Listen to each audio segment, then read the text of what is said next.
A nuclear-powered U.S. supercarrier stalked by a Chinese submarine. Tonight, CNN has learned a Chinese attack sub recently tracked the USS Ronald Reagan, a massive carrier with 5,000 American servicemen and 90 aircraft on board off the southern coast of Japan. A U.S. defense official says the sub followed the Reagan closely for at least half a day. A former carrier group commander has seen this firsthand. What could happen when ships operate close together is there's the potential for misunderstanding or the potential for a strategic miscalculation. Some person cuts off the other one, ships can collide. We've had cases where people didn't understand intent, where gun mounts were trained.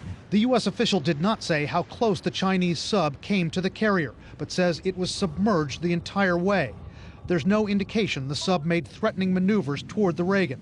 According to the official, the U.S. and Chinese commanders did not communicate with each other. The Chinese vessel was a Kilo-class fast attack sub. It has torpedoes and it has the ability to operate quietly. The U.S. official says anti-submarine aircraft were used to track the Chinese sub. Those would likely have been attack helicopters. They would make sure that the submarine knew that we've got eyes on you.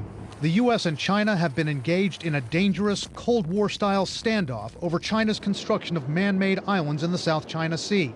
The U.S., which views the area as international waters, fears the islands could be used as a military outpost. China says the islands and those waters are theirs.